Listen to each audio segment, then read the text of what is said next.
CM Punk, yes, we will be talking about CM Punk.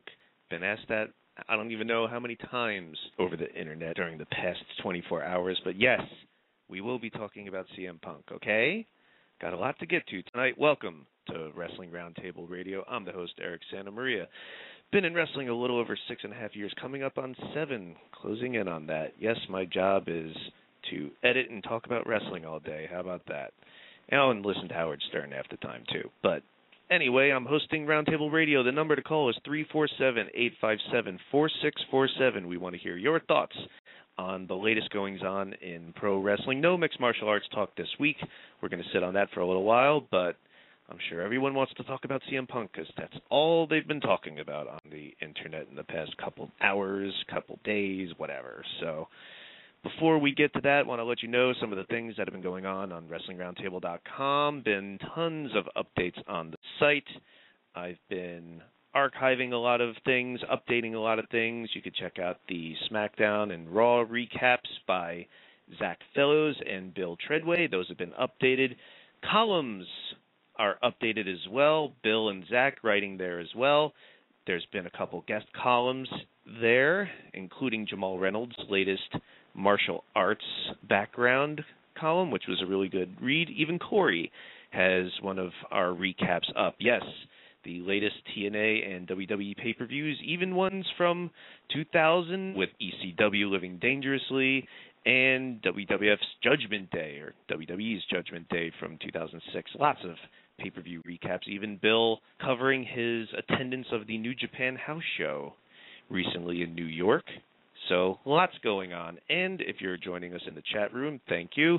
And it's always interesting after the show. We had a real good talk last week after the radio show went off the air where we talked about things like John Stossel getting inducted in WWE's Celebrity Wing for their Hall of Fame by Dr. D, the guy who cost him his hearing. Or how about this great thought? Why is it that when Gene Snitsky accidentally killed Lita's baby or whatever it was, it's not my fault that Undertaker didn't get upset that he killed his nephew? I thought that was really funny.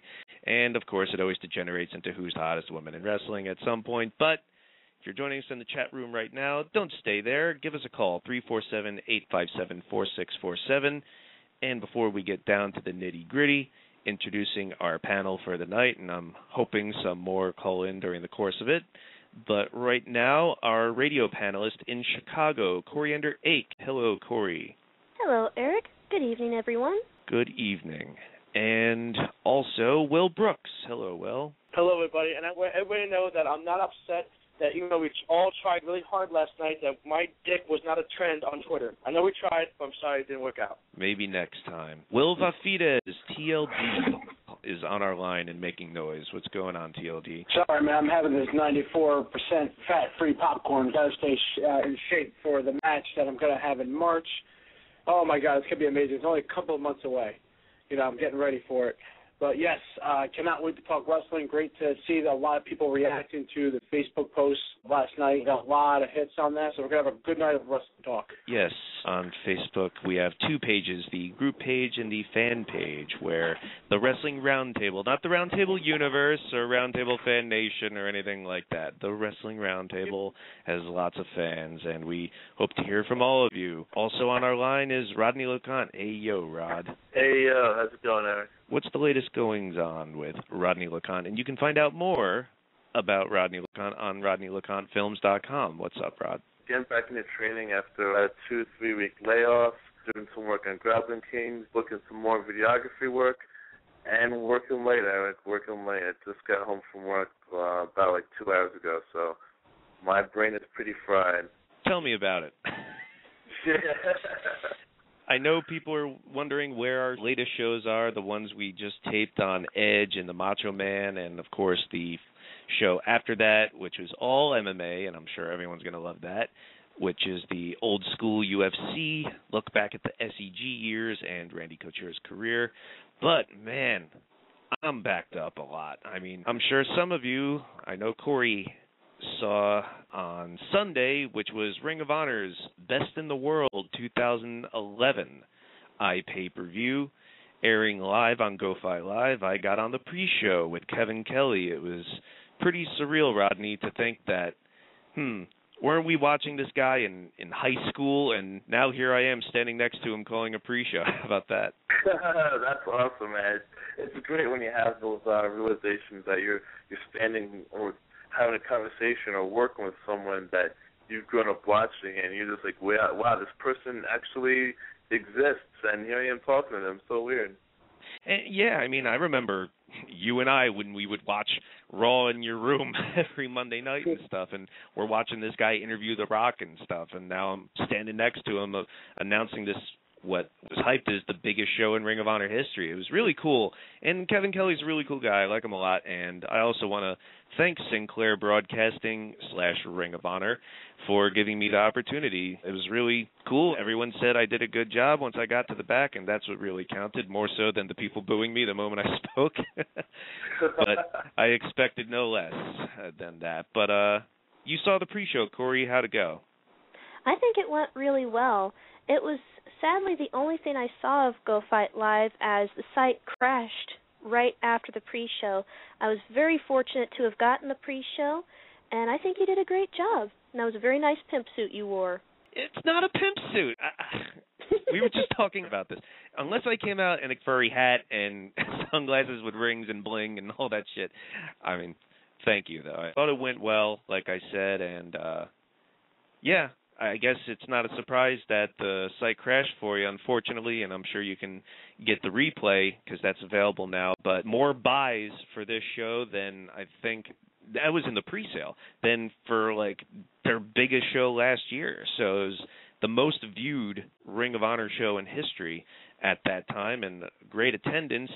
And speaking of attendance, someone who was there is someone who's been on our show, started off as a fan that I would run into, and now he is on the Wrestling Roundtable because that's what it's all about, bringing people from all walks of life, not just the industry professionals, whether it's wrestlers, referees, even cameramen. I don't care who it is. Your opinion should count, and bringing together the fans along with them. Just a free-flow exchange of ideas, and now he's a panelist for the first time on a radio show. It's been way too long, and I would like to introduce Orlando O'Neill. Hello, Orlando. Hey, what's up, Eric? Again, you did great on Sunday. I was one of the people cheering for you if you didn't hear me. I couldn't hear you over the boost. Yeah. No, but Sunday, oh man, Sunday was freaking amazing. Well, we're going to get into that in a moment, Orlando, but someone else who was there was Midge, my partner over at Pro Wrestling Respect. Brett Simonello is on our line. Hello, Brett. What's up, guys? Orlando, how did I do? I did it right? I think I heard you fall down on the ramp running to the ring. I'll be sure to show you my scar, don't worry. It's pretty nasty. Yeah, I was sitting right by the entrance and I heard like a crash, and I turned around and I see Midge about to run down to the ring getting up. Oh yeah, I don't know. That crash was me. Yeah. I don't know if that made the air though. I think they were in intermission possibly at that point. But if you were there live, you got to see Midge get into a Ring of Honor, the Ring of Honor for the first time. I don't like saying Ring of Honor ring. It sounds redundant to me. But anyway, he got in the ring to help Steve Corino along with Alex Payne and a few other people. But we'll get to the details of that in a little bit, because I want to start off skipping ahead just a little bit into the iPay-per-view Orlando. Now, was this your first Ring of Honor show or not? No, I've been going to shows since 2005. So New York shows or anything else? A lot of shows in New York, New Jersey. All right, cool. So you've seen a lot of good action and a lot of hype to live up to, because Ring of Honor has built itself over the past 9 years of having great in-ring wrestling. And when you set the bar so high, it's kind of hard to live up to that time and time again. But you know what? I don't think so far that there's been one bad iPay-per-view that Ring of Honor's put on. I totally agree. I mean, the last ROH show I saw was Final Battle 2010, and I had no idea how they were going to be able to top that. And Sunday, I think top to bottom was probably the best ROH card I've ever seen. All right, cool. And that's not an easy thing to say. Yeah, so I want to skip ahead from the opening match to the second match, which was the returning Jay Lethal against the prodigy Mike Bennett. Mike Bennett's someone that I've actually been really getting into in the past few months. I really love his heel shtick, and I love the fact that he does a dropkick that he doesn't slap on. You know, Orlando, I see wrestling day in and day out, so sometimes when you see it frame by frame, stuff just gets repetitive or stands out, but I think I've said it on the show before. I hate this slapping trend on the indies where you have to slap on everything, but Mike Bennett does a pretty impressive dropkick without having to do that, and I really like his heel antagonistic stuff. I love some of the lines he says and some of the things that he does. So, being that he's only had one loss in Ring of Honor so far, I thought it was a little unceremonious for him to lose to Jay Lethal in the way he did, like that, without really a lot of hype.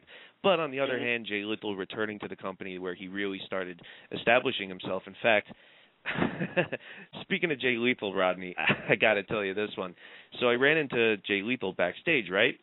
As he comes up to me, I said, "Hey, Jay, do you realize what 10 years ago tomorrow is?" Which would be, of course, yesterday. Yesterday, by the way, June 27th, is Triple H's birthday, so it was a day of worship for me.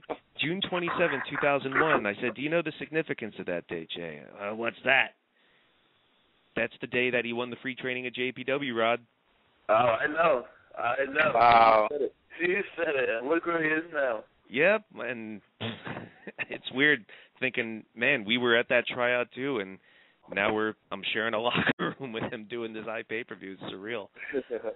So, and Homicide was there too. I had to remind him. He's like, "Oh, man," because Dan Mop was there yelling at us. You remember that. But anyway, so Jay Lethal making his comeback, and what'd you think of that match, Orlando? It was a really good match. I personally haven't seen a lot of Mike Bennett. Like I said, the last show I saw was Final Battle, so a lot of the new stars I haven't really seen. I've only heard about them through, like, the video wire or reading about them on the message boards. But I was really impressed. He kind of reminds me of, like, an old-school cocky heel. He doesn't really do anything too flashy, but what he does with a purpose. But for the first time seeing him, I was pretty impressed. Cool. Jay Lethal made a complete fan out of me. The match was really where the show just really picked up its steam. He had one of those give you chills moments. The crowd was really into him, and they wanted him to do a little bit of a Macho Man stick. He didn't give a little too much, but he hit that big elbow on the top rope, and the place just erupted, and he just knows exactly what he's doing to get that crowd going.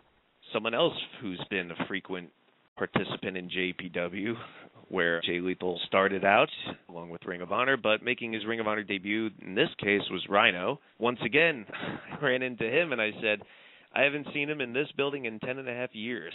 I was at the last ECW pay-per-view that happened in the Hammerstein, and Rhino's still around and still getting a great reaction, and I've always been a Rhino fan. Homicide, though, he's got that reputation of a hardcore wrestler, and it seemed like a nice collision here, styles mashed up. So how do you think that debut match went for Rhino, Orlando? Great. Rhino looked great. The crowd reacted to him. First, they were a little but as the match went on, they reacted pretty well, and that's Homicide's element. He's in New York City. It's a street fight.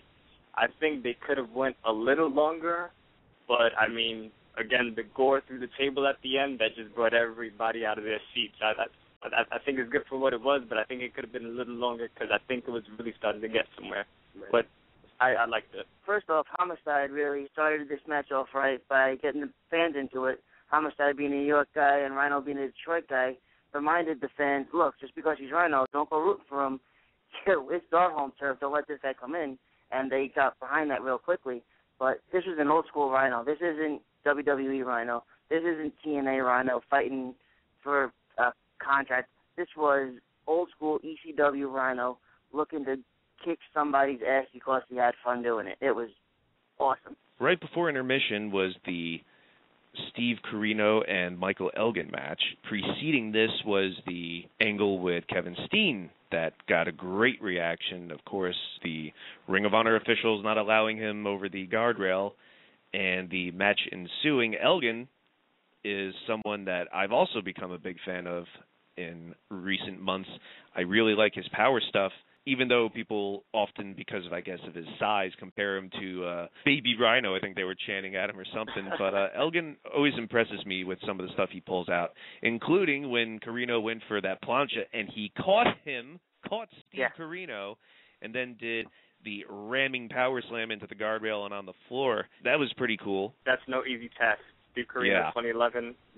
The real story, of course, was after the match, because Kevin Steen came back. What a great heel turn. People were totally not seeing it coming. Maybe they were, I don't know. But I think that the reaction it got was great. It was pulled off real well. I really liked it. As a wrestling fan, we have everything on the internet. We see everything on TV. We think we know everything. But over the past couple of days with CM Punk last night and Kevin Steen, I think we're in a great place as wrestling fans, because I have no idea what the hell is going on. I don't know if Steen's going to come back, but he totally tore the roof off the place, because the place went nuts as soon as he attacked Steve Carino with the package power driver, and they kind of carried him out like Jesus Christ through the crowd with the ROH students. I thought that was amazing. I'm really looking forward to see if anything else is going to come out of this. Aside from your injury, Midge, how do you think that everything else went? Well, I don't know a whole lot about Kevin Steen yet. I'm just getting back into this Ring of Honor business. But the man completely turned the light switch. He was the most favorite person in the arena 1 second, and then, boom, flip of the switch, he was the most hated person in the arena. And that just takes some talent to hold that kind of power in your hand. And then he lays out Carino, the man trying to help him. The whole segment just worked, and he really did a number on Carino, which in fact did a number on the fans. Best thing about this is everybody can't wait to see what's next. 781 area code. Name and location, please. Alex from Boston. I wrote some of the ECW pay-per-view recaps for the website, and I was at the show on Sunday. Excellent. And good job on the pregame show. Thank you. I cheered you at least. Thanks. In regards to the Carino match, the match itself wasn't that great, but I did really pop with the Kevin Steen thing. I was kind of expecting Jimmy Jacobs to turn heel on Carino, but I'm glad they didn't go that route. The Steen thing ended up working out better. I like how this whole storyline started online, and they really don't mention it like at the shows they've been doing up until here. So I think it's kind of creative that way. And also I kind of like the little Jimmy chants they did during the match. A funny thing I thought. That's pretty clever. Yeah. Back to the homicide match. I was a little disappointed there was no blood in the match because it's homicide after all. I didn't like the fact that was a roll-up ending for the match too. But I thought it was good seeing Rhino back, and it was good seeing Jay Lethal back too. I was kind of hoping that he would do some kind of promo at the end or something like that, as a tribute to Macho or something. But I mean, nonetheless, it was a good match though. I liked it. All right, cool. Well, thanks for coming down all the way from Boston for the iPay-per-view. Let's go to one other call, and then we'll get back to the iPay-per-view for Ring of Honor. Sean in Florida, hello. Hello, Eric. I want to mention about some Forgotten Gems matches on there, which is an Edge match, actually. SummerSlam 98, Edge and Sable versus Mark Merrill and Jacqueline in a mixed tag match. Decent match, because even though Edge was a mystery partner, because it was also during the time when Sable was hinting that one of the oddities were her partner, but instead it was Edge at the debut, and had some good. I thought it had some good fast-paced moments, some funny moments. It was a fun match. I think that one is forgotten. It was a fine match, and I remember the high spots of the top rope Hurricane Rana by Sable, and then the wheelbarrow finish. But it did seem kind of weird because Edge was, like you were saying, kind of tacked on there at the last moment, and this was, of course, after a little while after his debut, so he had that hype, and they still really hadn't figured him out. And this was, I guess, a couple months before he got put with the Brood, so it did seem kind of tacked on, but it was a fine match. The Forgotten Gems, that will be later on. So let's get back into the iPay-per-view itself. Gentlemen, back from intermission. All right. The television champion, Christopher Daniels, finishes up with the promotion. He'll be going back to exclusively TNA, I suppose, at least as far as Ring of Honor goes. And El Generico defeats him, so Generico will be the face of the TV title going into Sinclair's premiere broadcast in September. Your thoughts on that match, Orlando? That was a really good match. That was one of the matches I was really looking forward to. But the one thing that happened in that match, it wasn't a move, it wasn't Generico winning, that really made me laugh and go crazy was everybody was chanting "fuck TNA," and all of a sudden, usually Christopher Daniels in the past would be like, "No ROH," but instead he healed up, started doing the Jeff Jarrett strut and the little pose at the end, and I just thought that was funny as hell. I was so happy for El Generico. He finally got a singles title, and I think it's going to be great having him go in as TV champion into this new era of Ring of Honor. I'm not really a fan of either one of these guys, so I wasn't too thrilled either going in. Just like Orlando said, Daniels was pretty entertaining with his antics during the match, and they put on a good match. One of the moves I particularly liked was Generico's flip corner to corner leg drop dealie on Daniels. So, they pulled out some good stuff and put on a good match. Especially essentially a flipping Van Terminator. There you go. So they did good.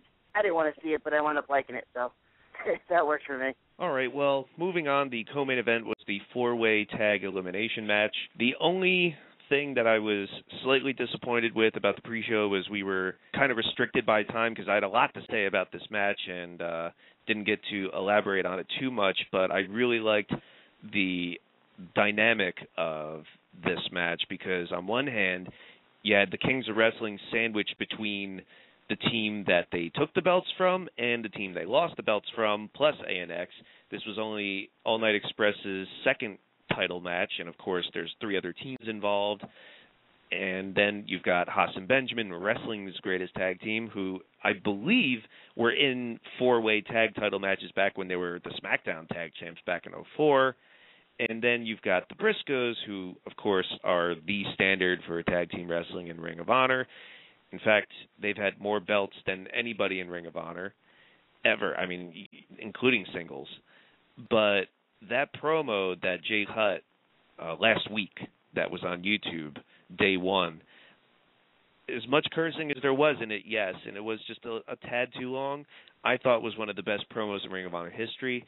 It really sold me on this match. If I was a fan watching that, I would have wanted to buy a ticket or pay-per-view after seeing that promo because he really sold the importance of it. Maybe it's because I've been a Ring of Honor fan I was going back to the Murphy Rec Center.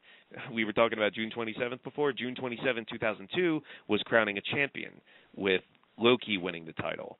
And that was back at the Murphy Rec Center back in South Philadelphia. I was there for that, so me and Ring of Honor go back a while. So maybe it's just because I related to that in a way, but I really felt Jay's words, and I appreciated that spirit in that promo. But this match itself, though, I think the crowd was really burnt out on it, and you could especially tell in the latter portion when Haas got the loaded elbow pad from Hero, A, threw it into the crowd, B, hit Shane Hagedorn, C, and this was getting, no reaction.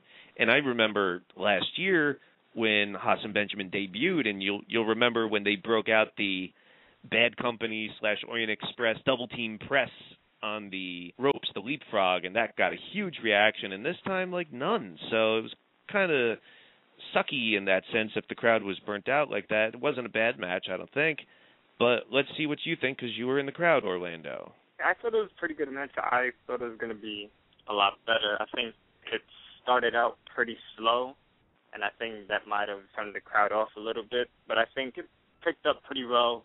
For me, I think Kenny King was the star of the match.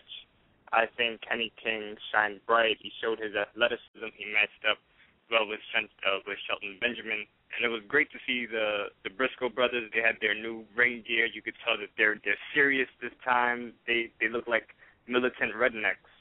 But I was surprised that they were eliminated first. I actually thought that they were actually going to win the tag titles, but all in all, I thought it could have been better. But it was good for what it was, and I was really impressed with the All Night Express. I got to agree with Orlando on this one. I would definitely throw Rex Hyness in there with Kenny King being the stars of the match. They came in the least experienced main event tag team, and they had to step it up, and they definitely held their own with those three great tag teams. Claudio Castiglio, that man is going to be Castiglio? Castiglio, what's his name? Castagnoli, Midge. That's what I said. I don't know what you're talking about. That guy's going to be a superstar, and I'm going to say his name right one day. I think Claudio probably as an overall package is the best guy in Ring of Honor. I've always been a big fan of Claudio, but especially now at this stage in his career, I think he's got everything down pat pretty much. Like, the worst I could say about Claudio is sometimes his stomps don't look that great. If that's the worst I could say about him, this guy looks good, he wrestles well, he speaks well. Just everything about him is excellent, and he's got one of those larger-than-life personalities. Mm-hmm. But even in the chat room, some people were saying that it dragged a little bit. So I'm going to bring Alex from Boston back because you were in the crowd, and how was it for you, the four-way elimination? I was also surprised that the Briscoes weren't one of the last two teams. I didn't think they were going to win, but I thought they should have made it to the last two. The crowd was fully behind the Kings of Wrestling. I'm kind of surprised. I thought they would have actually won the match, but given the rumors that they might be leaving, I figured it doesn't make sense that they would lose. But I'm glad the world's greatest tag team won. I like them, and I see what they're trying to do by putting the belts on like the fan favorites for the television launch. But back to the Generico match, though, I did like the spot where Daniel does the Jarrett strut, and I always think that brainbuster that Generico does always looks sick when he does it on a turnbuckle like that. Mm-hmm. But I also think that it's also odd that Daniels is like 42 or 40, something like that, and he has like better matches consistently than like 3/4 of like WWE and TNA locker rooms. Something with that like steamboat effect. But in the tag match, I do agree that the crowd was really dead in it, so I think that kind of took away how I thought about it, because I thought it actually was a good match if I watched it back again. But being in the crowd, it just kind of took it away from me. I don't know why. Do you think that bled over into the main event at all? Because there were parts where I thought they could have been more into it. They did obviously get more into it towards the end, but I just thought like they would have been a little more up for most of Davey and Eddie. Well, in the main event, I was cheering for Eddie, but it was 50-50 crowd, though, in that match. The beginning of the match, it was pretty pumped, but then, like, at the end, it was kind of quiet until Davey actually pinned him at the end. But then, even when Davey won, though, like, it was like a couple of seconds of, like, the crowd erupting, then, like, it was slowly starting down after that. I think it's maybe just because the crowd is upset that, well, because he's either burnt out, or personally, they're probably upset that he won it, like, a year later than he should have. I think it may have been part of the deal. And it sounded like Davey was kind of getting heat from where I was sitting, at least in my section was. I'm not sure if that was. Yeah, I didn't catch that part, but I'm going to go to Orlando and Midge and see what they thought of the main event, because firstly, the genuine emotion that poured out of Davey Richards after the match itself was pretty touching, and it made it much more important, too, than I guess it would have been initially, or already was, I should say. Also, this is the, I think, 5th title change in a row in New York.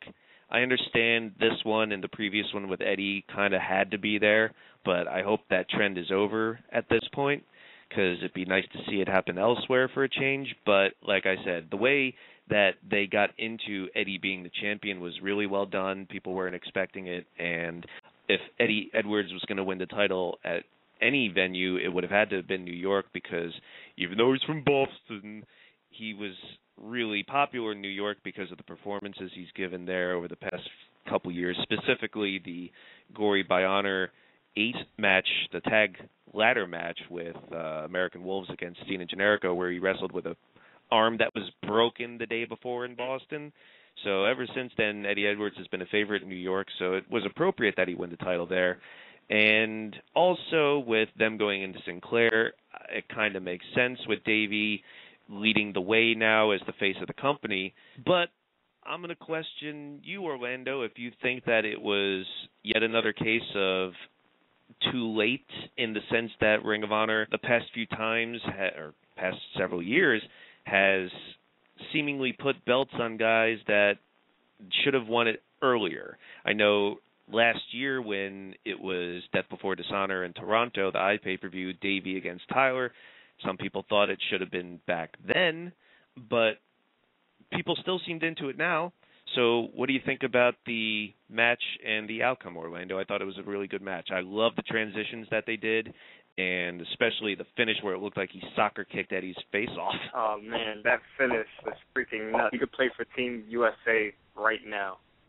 The match, I loved the match. It's kind of a toss-up between that and Kenta versus Loki. I remember seeing that live. I think those are my two toss-ups for the best matches I've ever seen live. That's how great I loved the match. I just thought it was great from the wrestling. It was kind of a MMA-ish match because they had a lot of strikes and submissions. That was something different that you don't really see too much.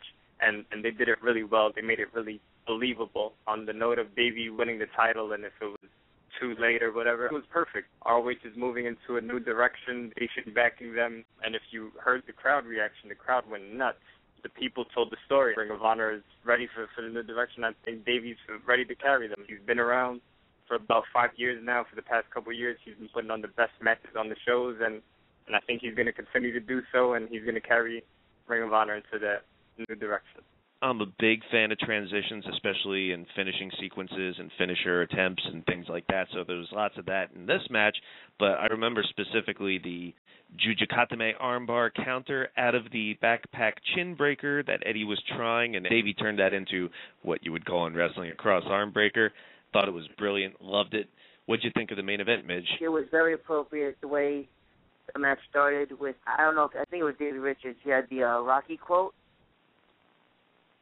That's was that who it was? Is that Eddie? Yes. Whatever it was. That's how it started the match, because that's an emotional set of movies. It's emotional quote, and that's completely what it was. It was an emotional match.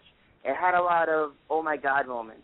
Not talking about Jeff Hardy jumping off of the Empire State Building, oh my God moments. Just oh my God, I can't believe that. Oh my God, that was cool. Oh, he's gonna get it now. Oh no, he didn't. A lot of those. A lot of just keeping you on your toes, waiting to see what happens next, and great, technically entertaining match. All right, well, that was Ring of Honor's pay-per-view Best in the World, leading us into the Sinclair era that will be starting soon. But before we move on, because we were talking about Ring of Honor, someone else that mentioned Ring of Honor last night on TV in front of millions of people was CM Punk. We'll be getting to CM Punk in a few minutes and the Raw Roulette, etc. But I want to go to a couple calls first. And right now we have Abe from Augusta, Georgia. Hello, Abe. Hello, Eric and panel. Well, Mr. Shoot now. Oh, did y'all write the script last night? Like I wrote the script for the shoot last night. Come on. Who said there was a script? I think you did an episode of the Macho Man Randy Savage, if I'm correct, on tape a couple weeks ago. Yes, we talked about Macho Man. One match I liked to hear that I kind of thought was kind of a little underrated. Shawn Michaels, I think it was at Rampage 92 or something like that on home video.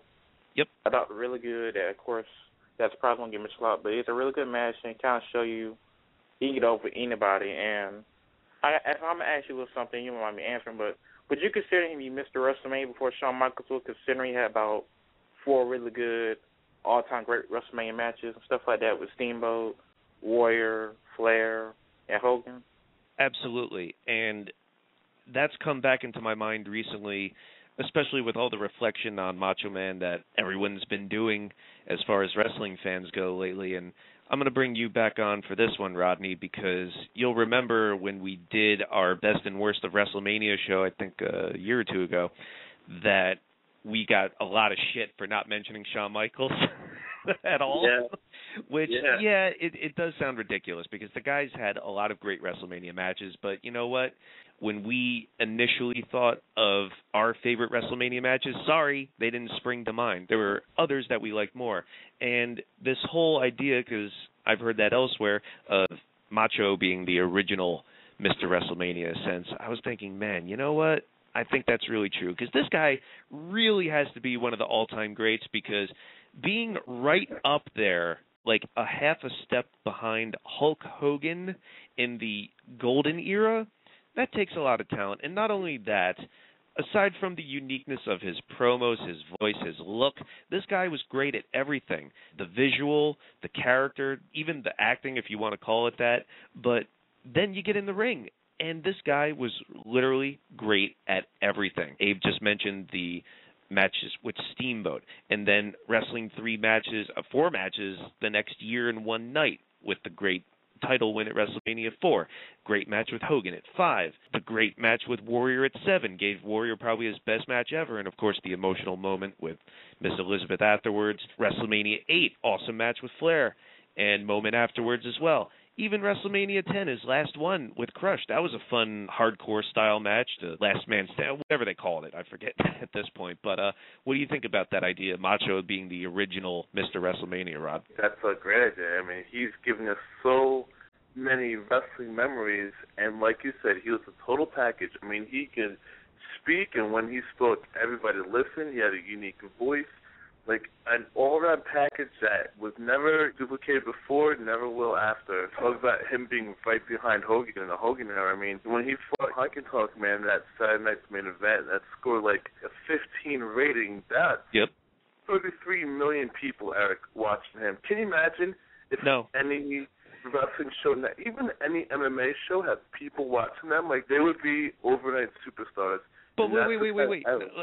Keep in mind that number, Rod, because think about this. This was 1988, so this is before the age of the Internet, before the age of satellite, really. Cable really wasn't even in its prime yet. So this was before all that. Oh, yeah. And he's just part of this, like, the WrestleMania boom, and then being part of NWO angle when it was hot, and being a big staple in WCW. He is one of those wrestlers where non-wrestling fans will always know, young or old. I mean, me and you, Eric, would always say to each other, like, man, the one thing that makes me watch Raw is if that music hit beginning, like, I would love him to be a commentator if he ever came back, like, because part of my childhood memory is hearing him like commentator, and he was even great at that. I mean, he called some great matches, the first King of the Ring pay-per-view, and him and Jim Ross and Heenan were always a good team. Great match. I liked him and Piper and McMahon on Superstars in '91. Oh, my God. I mean, he was just on fire. And I'm always thinking, never a time when I was ever down on Savage. Ever. Never. So, yeah, so calling him Mr. WrestleMania, I mean, how could you even argue with that, with the amount of heart that he brought to every feud, and, like, even that Crush feud that, like, he made, like, so personal. I mean, like, what other feud with Crush is as memorable, even half as memorable? He took Crush and made it... Elevated him. Something. Yeah, he did. He elevated him. I mean, he made a Crush heel turn look something dangerous. That match WrestleMania, having him get the win, in the, I think it was a Falls Count Anywhere match. This first one I saw. Yeah. How can you not? I can't even imagine if he stuck around and was able to have great matches with Bret and Michaels on TV when they were in their prime, because he still could put on a show, as he showed in WCW. Well, he clearly slowed down after that knee surgery in '98. And when he came back in '99, he wasn't quite the same Savage, but still interesting or entertaining, if nothing else. But when I was still a fan of What Up Much. I know, but when we were saying we were never down on Macho Man, I did actually just watch, maybe today? Yeah, it was earlier today. I watched his TNA debut, and that wasn't very good. We all know the pay-per-view where it was him, Jeff Hardy, and AJ against, I guess, the original, on a national stage anyway, Kings of Wrestling, Jarrett and Hall and Nash. And it ended up where Savage only threw a punch and then pinned Jarrett. Well, the backstory of that apparently was that it wasn't an ego thing as far as money or holding him up or anything. Savage was really, I guess, just embarrassed for himself, and he felt like he wasn't up to the standard of what he used to be, so he didn't want to embarrass himself. So that's why his TNA run was so short. And for someone like that who was excellent at everything he did, such a perfectionist, I'm glad you mentioned WCW, because that gets so overlooked when all these retrospectives are happening. And we're going to wrap this up a little bit and get back to Punk, but because we are going to mention the Nitro disc set later. And Savage's WCW run was really good, and I don't understand yet. Yes, his greatest moments were in the WWF, bar none, no argument. But his WCW run was like half a decade worth of pretty good stuff, and I think it really sucks that people overlook that. But before we move back to Raw and Punk, just one other question, because it's been coming up on our message board, and I'm going to throw it to you, Will Brooks. Should Macho Man, especially because it's in Florida next year, go into the Hall of Fame? Is that really a question? Of course it should be. Not on my end. I'm just setting you up. Of course he should be in the Hall of Fame, and his brother should induct him and give a poem, and then his wife should accept it. You did a great impression of the genius, and I'd like to hear it again one day. But no, seriously, no, he's got to go in the Hall of Fame. It's not even a question to ask if he deserves to be in the Hall of Fame. Well, someone asked it on the message board, and I haven't responded to it yet, so I thought we'd mention it here, and my answer will be yes, there is no question he should be in the Hall of Fame. But I think CM Punk got into the Internet Hall of Fame in the past 24 hours, and I'm going to let everyone else talk about it because I know everyone wants to.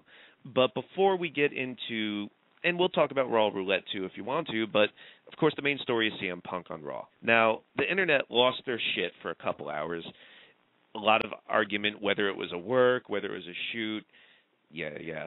And then, of course, the spoilers come out a couple hours later and burst that bubble that, yes, it's part of the angle. But I want to throw a couple pieces of food for thought before everyone starts speaking. Firstly, CM Punk is getting all the credit for this, and credit he should get, fine. It was a good promo. But Vince McMahon is getting none, and I don't think that's quite fair, and I'll explain why. When it comes to these work-to-shoot sort of things, because this isn't the first one. It's the first one in a long time, and I think that's why it's really resonating with people, especially with this new kid audience who wasn't watching back then necessarily. The last one I remember was Joey Styles back in 2006. Of course, we remember Paul Heyman's on the SmackDown before Survivor Series 01 before that, and the common thread with all these, and I asked someone who worked in the WWF before, during, and after the Attitude Era this, because it was something I wondered. Especially when Jesse Ventura, came on to Raw to guest host Raw to promote his conspiracy theory new season on True TV this past December or so. You may remember he did a skit with McMahon where he was talking about, oh, you're Vince Jr. and your father was better. I was like, shit, I can't believe someone said this to him. So I asked, how is it that they allow this, or it's said on TV, because it doesn't seem like they would actually want to do it. And the answer I was told is Vince allows people to say those things and do those things because he doesn't give a shit. He wins in the end either way, so why not let that little thread of reality get sewn into it? Because we all know McMahon loves stirring the shit, especially when they got into the beginning days of the Attitude Era, because all this work shoot shit was really instigated by Vince Russo on a national scale, obviously ripping off the Pillman, Smart Mark, and Austin, That's Not For You, Baby shoots from ECW, and bringing it onto the main stage with Jeff Jarrett's comeback in 97. I'm sure you remember that one, Rodney, and of course the DX showing the click moment, things like that. So the stage was set for that, and we all know the Brett Shawn stuff that kind of unfolded half on TV, half backstage in 97, which I'm sure is going to be talked about a lot on that DVD that they're making now. But anyway, back to the Punk one. So, yes, I'm sure he felt most of that stuff.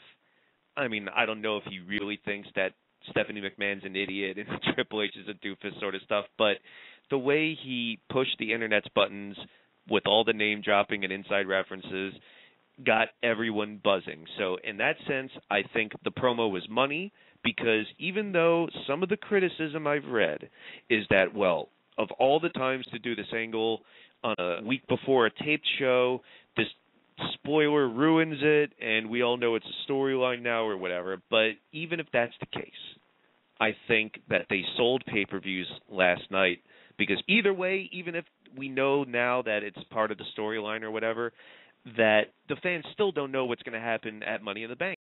So I think the buys are there. So I think it was money in that sense. There's really no such thing as a work shoot, first of all. I mean, over the course of the past day, I've been running through all of them in my head, and even Vince Russo's at Bash at the Beach 2000, as much reality and real feeling is in a lot of these that people are actually saying, at the end of the day, they're all used as far as a storyline purpose. In this case, he sold the pay-per-view before being, quote, cut off. In Vince Russo's case, which, of course, led to a lawsuit with Hulk Hogan because Hogan didn't know it was coming, as far as we can tell, Russo used it to set up the title match later in the night with Booker and Jarrett. Even Austin's Eric Bischoff told me, and that's not for you, baby, all that Superstar Steve stuff was to set up his character. So if it's on TV, it's pretty much not a shoot. A shoot is like, let's say Kevin Nash in a hotel room, Rodney, ripping on Paul Heyman, fuck you, you're ugly, you never made money, I hate you. That sort of, because there's no storyline there. You know what I mean?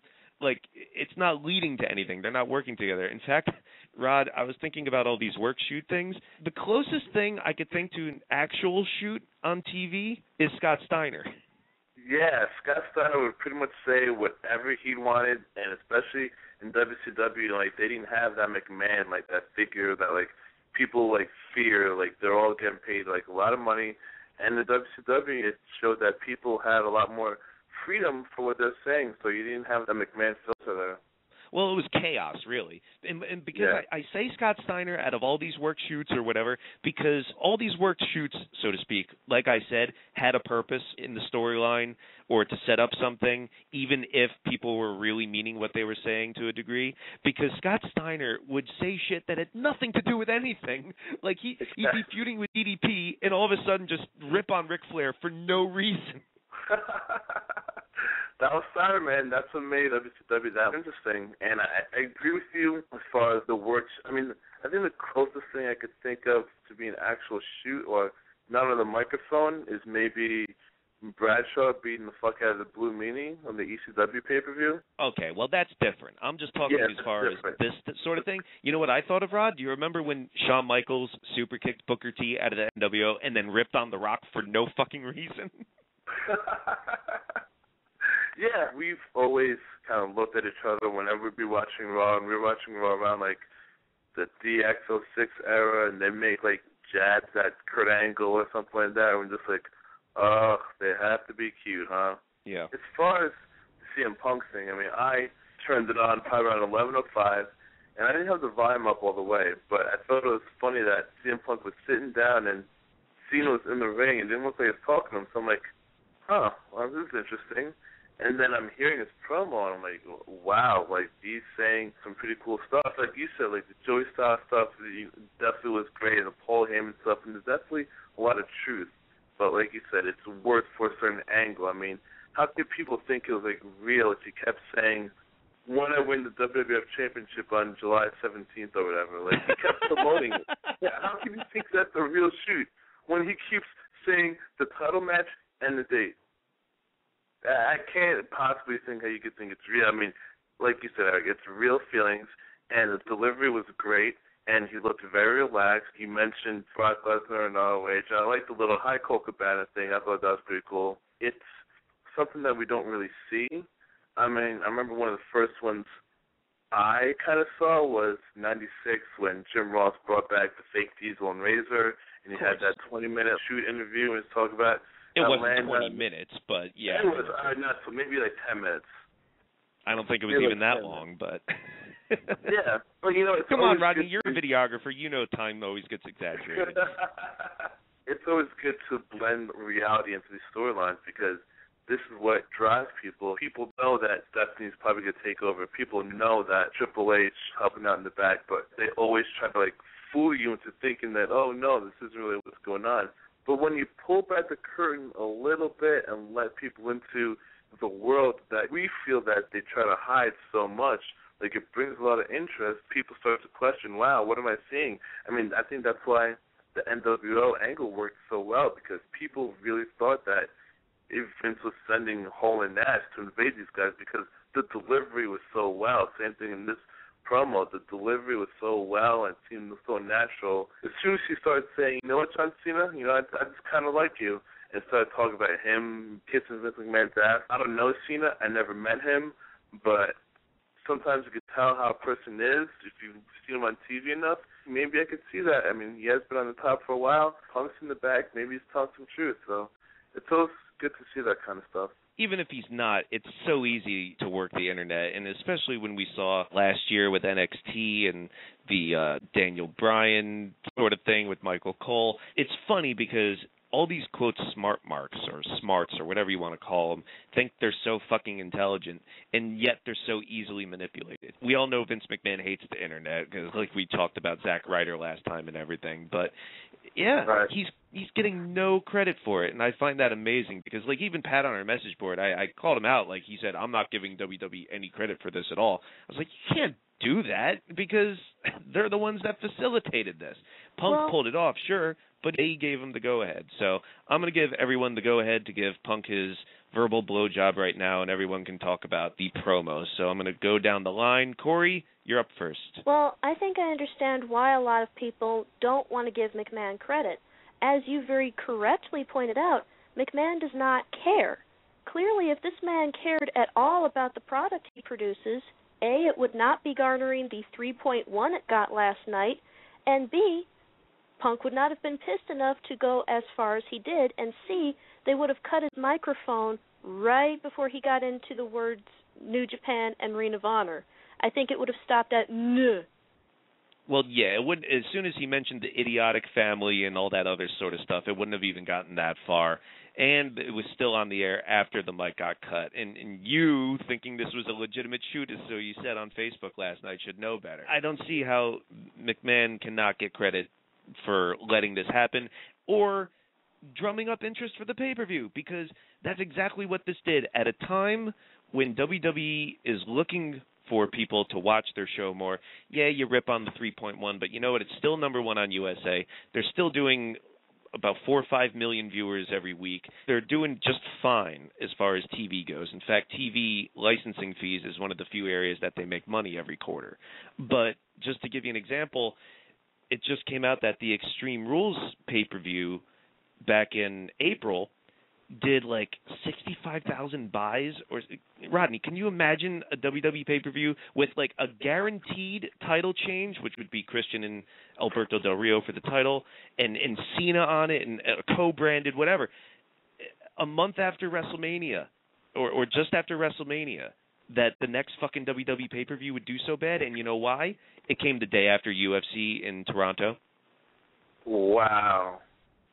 That is amazing. Well, but you know what WWE's problem is? They could come out with these great ideas, but they don't know how to follow up with them to be as great. I think that's where they're really lacking, and it shows in the pay-per-view. I mean, they could do what they could do to drive numbers, but as far as following up with something, I mean, if you remember back to even like Nexus, I mean, after the first weekend, there was buzz, and after 2 weeks, no one even talked about it anymore. To get these pay-per-views, they really need to keep following up. But 65,000, man, that is too funny, and it really has to get them worried. Yeah, it's garbage, and that's why McMahon should be getting credit for letting this happen. Punk gets all the credit, fine, because I know the Internet loves him. But McMahon should be getting credit here because I guarantee you that they sold pay-per-views last night. I know everyone's going to be interested to see what happens in this Summer of Punk 2.0, but let's get back to you, Corey. I have to respectfully disagree. McMahon does not get credit. He was admittedly negligent. He didn't pay attention until after Punk started using terminologies he's not allowed to. In this instance, New Japan. Of course he was allowed to. What did we just talk about? No, he's negligent. And in case y'all haven't noticed, they have been having a string of bad pay-per-views. This is probably their worst pay-per-view year in the company's history. If it has That's come why to the this point, makes it a good move. That's what I'm saying. If it has come to the point where you have to have one of your wrestlers who is, we all know, leaving soon, has to shoot a promo like this to garner any kind of interest, that shows me there's something wrong with the booking. That shows absolute negligence. Now, I, for one, loved Punk's promo. I screamed like a little girl. I especially loved when he looked dead in the camera and went, "Hey, Colt Cabana, how you doing?" I loved that. Believed every word of it, I'm sure. Every word of it, yes. But we have to look at the reality of things. Pay-per-view buy rates are in the toilet. Storylines are in the toilet. Ratings dropped to the point where 2 of their shows have been canceled this year, and I'm not convinced there's going to be another Tough Enough on television. If it has come to the point where... Why the hell not? Tough Enough was a rating success. That's why they're making them do these 3-hour Raws, because it had a great lead-in, and USA wants to keep that going. So I think you're skewing stuff here, Corey. So let's go to someone else who does just that in the opposite direction. Will Vafita. We usually see a catering to children. That night, that last 7 minutes that we had, he catered to the audience who are the people who probably buy the pay-per-views, the adults, 18 to 49 male demographic. And we don't get that too often. And there's no way on live television USA would allow a guy to shoot on the USA Network themselves and on Vince McMahon and the whole company without getting approval. There's absolutely no way. Even in independent shows, they wouldn't allow that to happen. They booked it the smart way, and Vince McMahon even said in his conference, I forget what his conference was about, but the bottom line is... I don't mean to cut you off, Will, but I'm glad you brought that up because I want to fill in the blanks for you right there, because I think the follow-up to this was brilliant on the website where they had Vince McMahon make a statement that he was suspended. People totally bought that. They removed his fucking profile off the website. I think they suspended his Facebook, whatever. They went through such great detail to make this seem real. And also, too, on iTunes, this song is not available for download either. That's another thing I noticed, too. Awesome. So they went. That's how far they went with it, and how it makes it believable.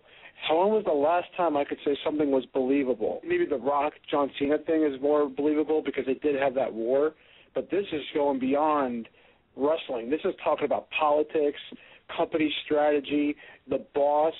Talking about a guy who is underrated and calls himself a wrestler on television, not an entertainer. He's doing things that a lot of people wish they could do, and Vince McMahon is basically saying, I'm going to let this guy talk about for 7 minutes, and I'm going to let him become the biggest heel in the company history, and he just did that by getting the 7 minutes that he needed. You have to sell pay-per-views.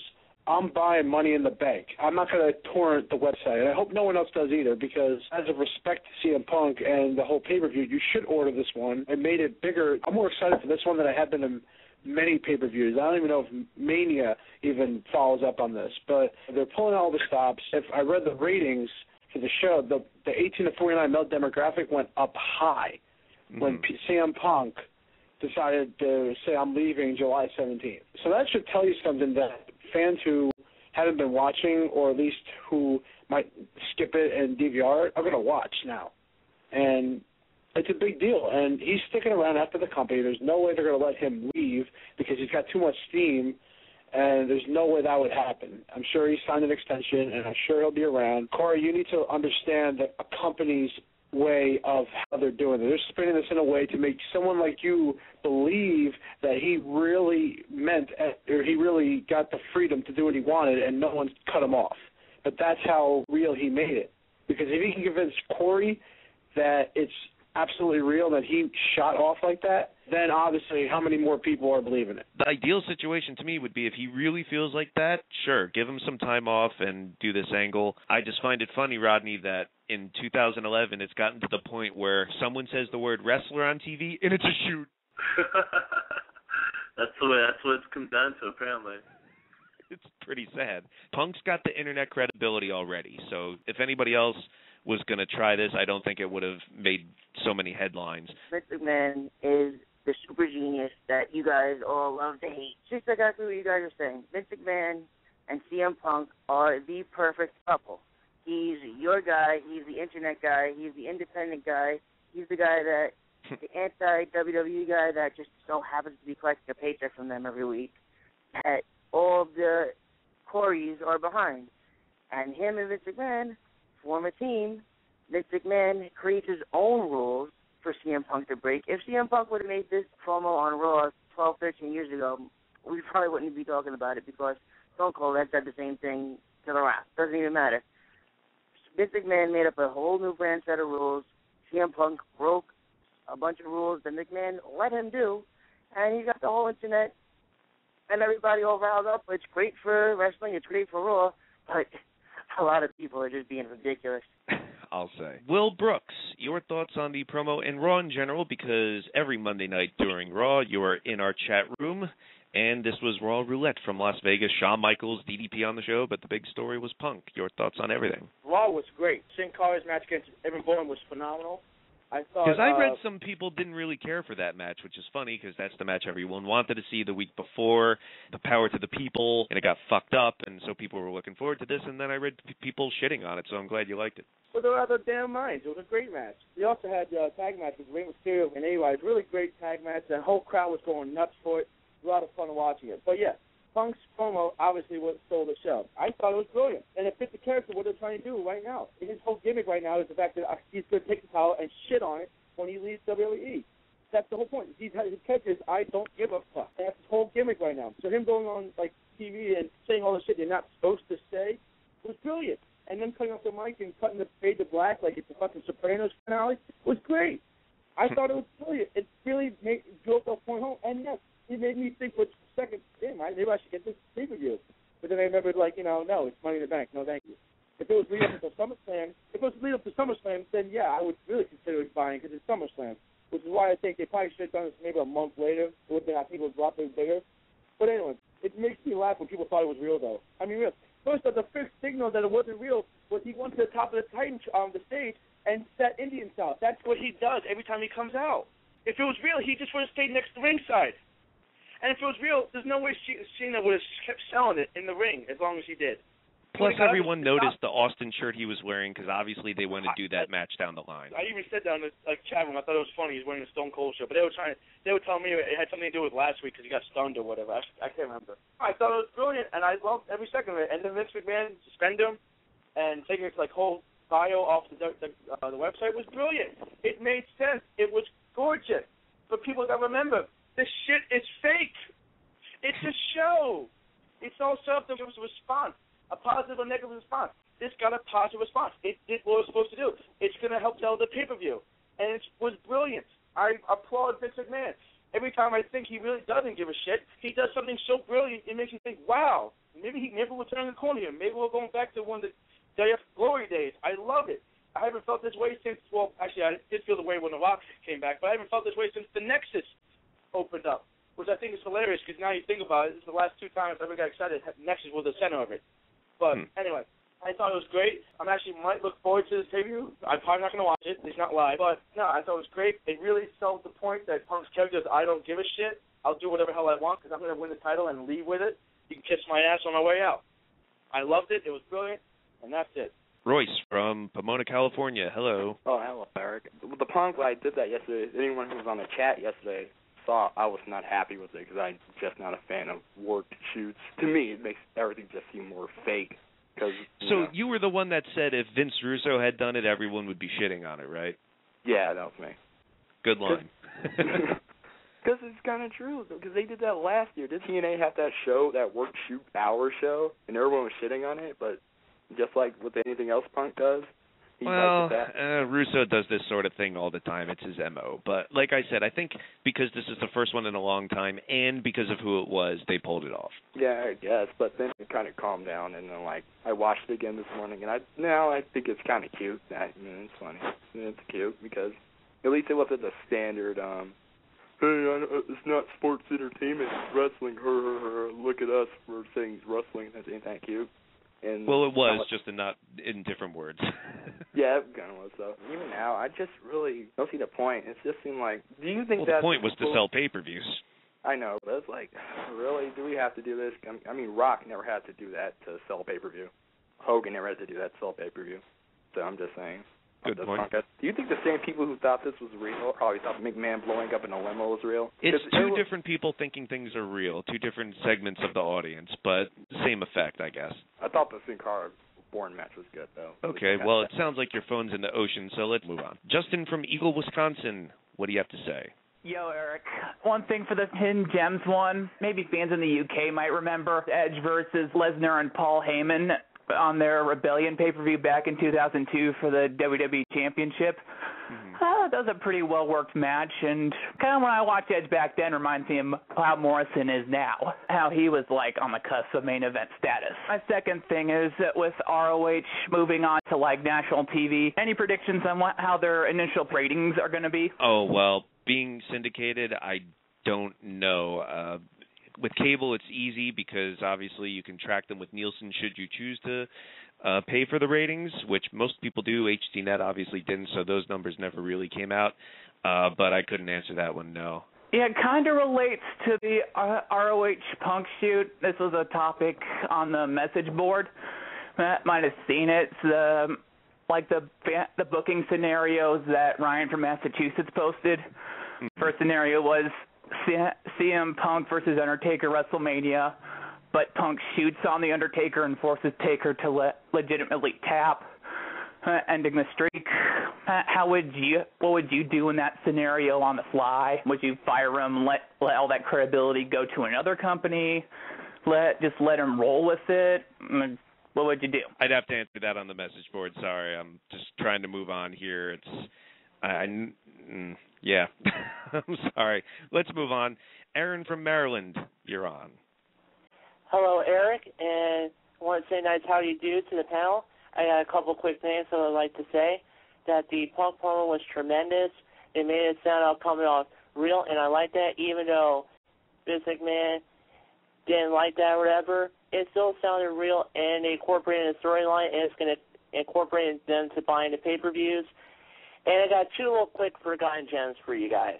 Bret Hart versus Mr. Perfect for King of the Ring 93. I thought it was a well-performed match, and not a lot of people remember about it because they remember about their SummerSlam 91 classic. Yeah, it does get overshadowed by the original, but I know a lot of people think that the second match at King of the Ring was better than that one, in fact, but I remember the great My Dad Could Beat Your Dad promo right before it. Yeah, I understand about that.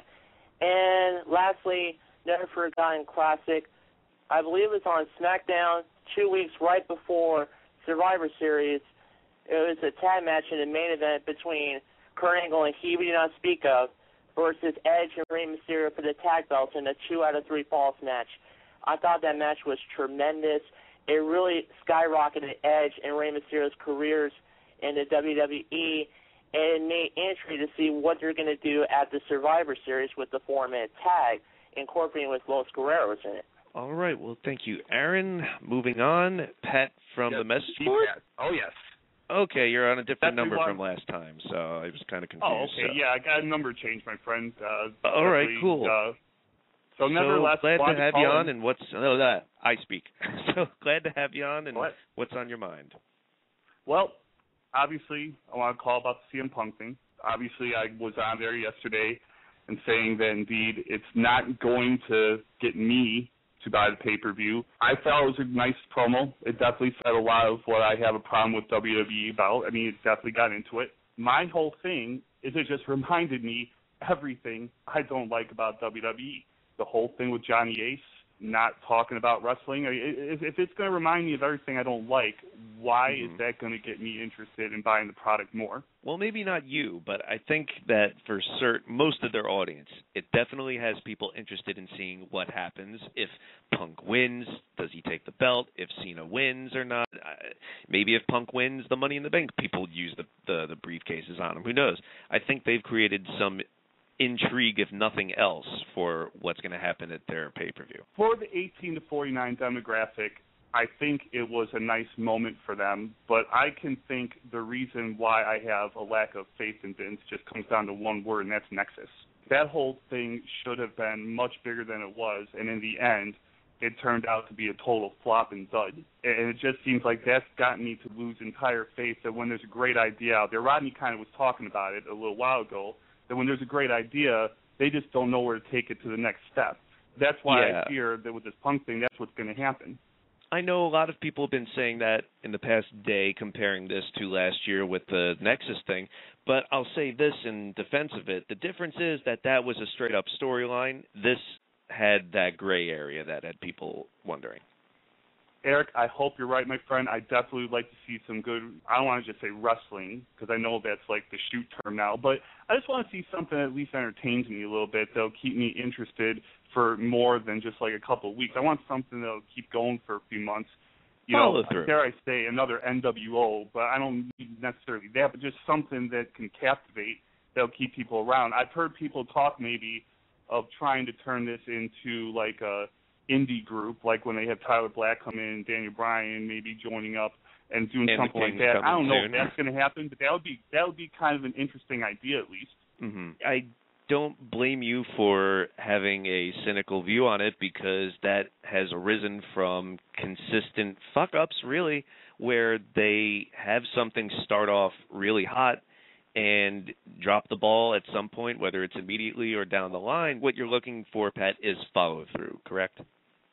No doubt about it. I just need something to go from point A to B to C and have some sort of conclusion that could make not just the kiddies happy, but maybe some of us who've been watching for 20-plus years happy, too. Well, I think that's the balance that should be there. People like to rip on PG all the time, and I don't think being PG is the problem, because PG worked in the 80s when Hogan was for the kids and everything. Adults enjoyed that, too, and I think wrestling is something that should be enjoyed by the whole family. It doesn't have to be just for one specific demographic. Wrestling should be a variety show for people to enjoy. And thanks for calling in yet again, Pat. Always good to hear from you. Let's see who else is on the line. Abe from Augusta, Georgia, yet again. You've been holding on, so I'm sure you have something to say. For me, with the variety thing, they tried to do that back in '98, and you see what we got now. So we have to be careful. Variety. Well, '98 was more for teenagers/adults, so that's kind of different. That was the greatest era wrestling. If you look back, what we got now in the crap era, we got from that when the Attitude. Now we just watered a lot down. Like I don't say people pee on the new generation, but that was a great wrestling era, taboo word. But it's a great era in my opinion. I don't understand that. Well, as far as the new generation goes, that was very much the work rate generation, as we talked about on our coverage of that when we did the show about new generation. This was in the post-steroid time, so they were really relying on those guys who could really work, even though they were still going back to the, I like to call Nash or Diesel back then, the 7-foot Hogan, because they were pretty much sticking to the same formula and wanting to do those sort of guys. But the real heart and soul of the new generation was the guys like Owen and Bret Hart, Shawn Michaels, Razor, and the Click, 1-2-3 Kid, really putting on great 5-star matches at that point, and that's what really carried it through. So that really made up for and balanced out the stupid race car driver and dentist and plumber and all that other dumb shit they were doing back then, like the Pirate and whatever. As far as the Attitude Era goes, you could see a real difference to me, let's say as far as discipline, between 98 and 99. If you look at SummerSlam 98, which I thought was a great show from really top to bottom, and compare it to SummerSlam 99, you could see that they took this attitude thing that was working real well and went way fucking overboard with it. It's like chocolate. Chocolate's great in and of itself, but then if you get too much of it, you get fucking diabetes and you lose your foot. So I think that's what happened in 99. They just went overboard with it. Amato. Hey, guys. All right, you're back on, and what's on your mind? Of course, I'm going to talk about the whole Punk shoot thing. Yep. I mentioned it last night on the Facebook. It kind of was like that worked promo that Paul Heyman did on SmackDown with Vince in the ring, where he was talking about Brett and he was talking about Shawn and everything. And then it also kind of reminded me of that work shoot from '97 when Triple H and Shawn were blasting Vince while he was sitting down and they were doing the curtain call. I mentioned thing. all these earlier, actually, yeah. People thought this was, a real shoot. I mean, Corey did. People think that, stuff is real as far as they were mentioning earlier about Vince's limo blowing up or the stage falling on him or when Shawn got kicked by Owen and everyone thought he was knocked out or, Brian Pillman shooting Stone Cold and Pillman's house and stuff.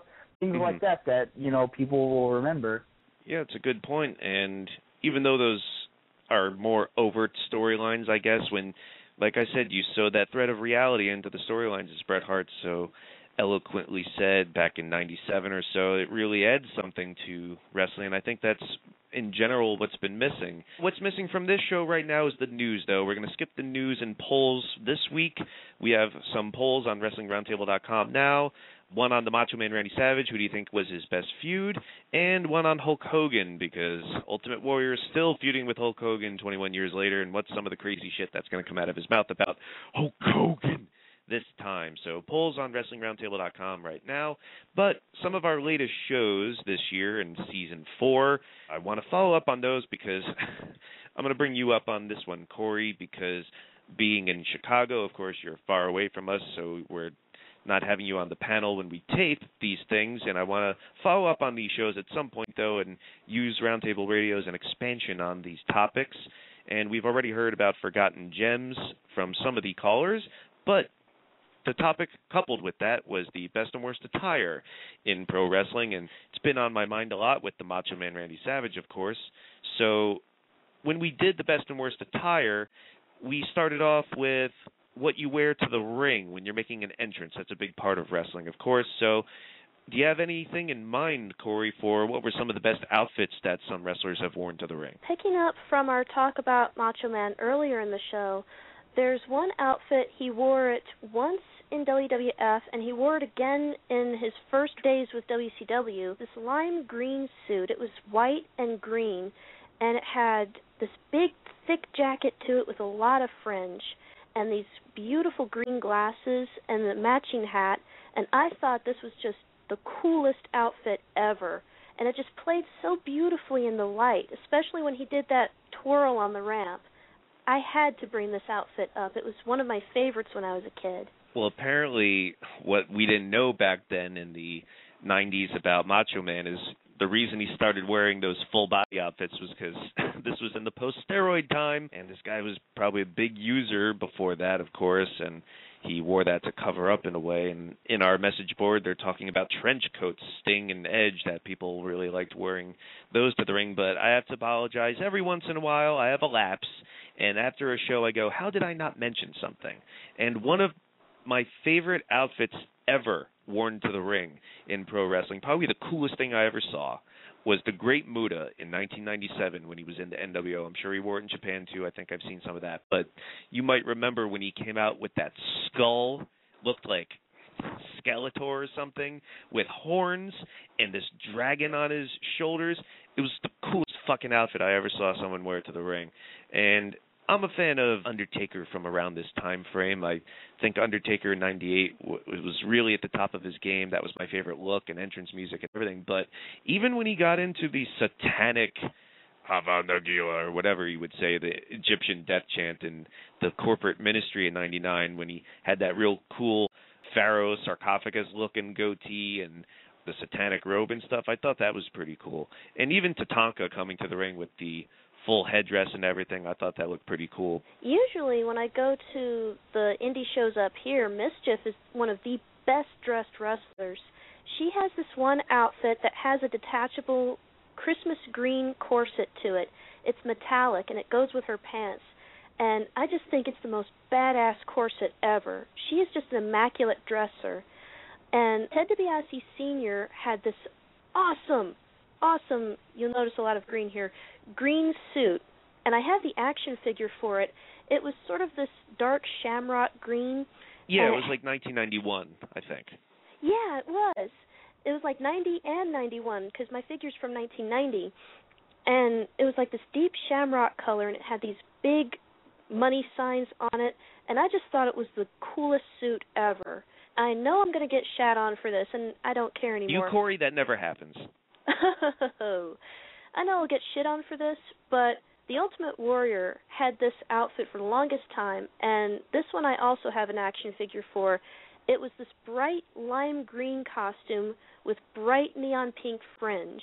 And I know most guys get hell for wearing pink, but on Warrior it looked really cool. And I think that it actually complemented his structure at the time, especially the light green. It bounced off his skin really nicely. And Warrior actually painted his face to match the costume, and I thought that was a nice touch. Well, he's another one of those guys that really cared about detail as far as the aesthetics go like that. But there's the opposite end of the coin. Some of the worst outfits worn to the ring, Corey, and I know that you like Lord Steven Regal. I thought the ruffled robes and whatever stuff he was wearing back in his WCW days, I thought that was just absurd looking. Who would go to a fight dressed like that? You know, I mean, I guess you could throw all those second occupation guys like Bossman and Mountie and those sort of things, IRS in there too, but that one just stood out to me. It just looked absurd. His WCW outfit wasn't the worst. When they started de-pushing him in WWE, there was this other robe he had. It was thick. It had these shoulder pads to it, and it comes in purple, and there was another one that was red with this bright yellow trim to it, and I didn't think it complemented his coloring at all. Another outfit that I've always wanted to slap somebody over, Kane, 1998, he had this one-sleeved unitard. It was in this rose red. It wasn't the usual red we see Kane in now. It was like almost pink, and it was one-sleeved, and I just thought it looked absolutely horrible on him. And, of course, I'm surprised nobody has ever brought up the gobbledygooker. Well, he never really wrestled outside of that stupid match at WrestleMania 17, so I don't think that really counts. But I don't think the dragon outfit that Ricky the Dragon Steamboat really particularly worked. I mean, it looked kind of cool, but I don't think it compared to his Bruce Lee stuff in the 80s. But I also never really cared for really Hulk Hogan stuff from 2002 on, because the boa never jives with me. even though he came back to red and yellow Hogan, and I know he was wearing the long tights to cover up his knee braces now and everything, but the boa, to me, says Hollywood Hogan, and I mean NWO heel Hollywood Hogan. Red and yellow boa, I never really cared for that. That's not red and yellow Hogan to me. But he says Las Vegas Showgirl. So, yeah, it just didn't work with him. And one outfit that also somebody needs to be slapped mercilessly over, what the hell ever it is that Steen is wearing in TNA. Have you seen this costume? I don't think it's that bad. Oh, my God, it looks like a kindergartner's art project mutated. It's terrible. It's the silliest costume I've ever seen. It looks horrible. It looks like he can't decide if he wants to be a screaming mime or a rodeo clown. Let's move on to worst in the ring. These are outfits that wrestlers actually wear to perform in. I never understood this. It reminds me of Prodigy in ECW, if anyone remembers. What was it, Tom Marquez, whatever his name was? This Zack Ryder half outfit, I guess, one arm and one leg's alternating sort of thing. I don't think he wears it anymore, but I just never understood that sort of look. And, of course, everyone's mentioning Giant Gonzalez. Yes, we got to bring that up, as they are in the chat room. And sprayed on fur and muscles that they put El Gigante in when he came over. But what about Brutus Beefcake? Those always just weirded me out, even when I was a kid. Like, those looked more like they should be on Sherry than him. But let's see what's on your mind, Corey, for some of the worst outfits worn in the ring. Maybe Sandman's Zuba pants from ECW come to some people's minds, but I want to see what's on yours. Brutus Beefcake definitely is on this list. There was this outfit. He wore it when he was on the Indies, and then he wore it again in WWF. It comes in blue, and it comes in a different couple of variations, because there was a tag team in the AWA that had this too. It was blue with tiger stripes and both of the butt cheeks cut out. Mm-hmm. And then there were cutouts near his crotch and then near the bottoms of his legs, and those cutouts were covered with mesh, and I just thought this was very bizarre. Wow, Joe from Vegas in our chat room is mentioning Zodiac and Booty Man, so I guess Ed Leslie's not doing real well in this category. But let's keep it positive and move on now to some of the best attire in the ring. We mentioned Ultimate Warrior before. I especially loved the detail he went into for WrestleMania 6 because, you know what, people rip on Warrior all the time for being a bad worker and all that dumb shit, but as he will always point out, he stood out. He made himself memorable in people's minds, and even if it was tying bands around his arms and the frilly boots or whatever, he made you remember him, and that made him unique for his own look and everything. And Kurt Angle is another guy you could tell goes into a lot of detail and thought behind a lot of his tights and a lot of the different color combinations and awesome-looking outfits he's had in the past. Kane, I liked some of his original stuff before losing the mask, even though progressively as the years went on, less and less of him ended up being burnt, even up to the last mask look we saw where even the chin was missing. Even that was kind of cool, and I always liked the way Kane looked. Let's not forget, of course, the classic one strap on the Giant Man look that Bundy and Andre the Giant and later on the Big Show had. I thought that suits that sort of guy. Corey, your turn. Well, Kane has had a lot of great costumes for when he's wrestling in the ring. He did look his best when he had the half mask and his hair was all out, and he had that one outfit with all the buckles all over that. That was really cool. He doesn't look too bad now, though, if you ask me. I like his new pants. Somebody in the chat room mentioned that Rick Rude was a really good dresser, and I have to agree with that. He had these tights where he would either spray paint himself on there, or in some cases, if there was a lady he was antagonizing on television, she would be spray painted on there. And I always thought that was a really cool feature. I also have to mention Buff Bagwell did this. After WCW folded, he worked for a little company called World Wrestling All-Stars, and he had this outfit. It was dark denim jeans, but when you get up close, he had flames and this really beautiful lady airbrushed onto it, and I thought this looked so good. It looked so cool. And he even had a hat that matched that, but in the ring, the hat goes off, of course. And I thought this was a really cool look. I like Double J Jeff Jarrett in 1995. I thought those, even if it's called a Chippendale dancer look or whatever, I thought it at least was unique and good for him. But Jushin Thunder Liger, as absurd as the look is, I guess, based originally on the cartoon character, and I just liked, even if it's over the top, I thought it was pretty cool looking with the horns and everything, even if it's some sort of absurd Power Ranger. But whatever, he took it to another level. That's Jushin Liger. It looks awesome. And, of course, I mentioned Great Muta before, and people were supporting me in the chat room, also mentioning guys like Kobashi and Misawa and some of the other Japanese sort of looks. But Muta is, I've compared him to Undertaker before, someone who's gone through constant reimaginings in a way. And if you go look at Muta in 1989 when he first showed up in WCW or NWA, WCW with the White Angel sort of look, and then all the way up through the demonic spiked Darth Maul looking thing he was wearing a few years ago, Muta pretty much always looked badass. But the other topic that I wanted to follow up on also has been touched upon by the callers earlier tonight in increments, and that was Forgotten Gems.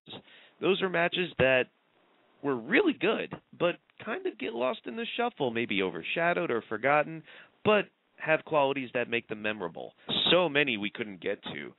Two, right off the bat, for the WWF light heavyweight title, a title not given a lot of spotlight or respect, but two matches that really stood out going in sequential order. First, from 1982. I may have mentioned it on the show before, but I have to again, because Dynamite Kid and Tiger Mask from Madison Square Garden in 1982 is unreal.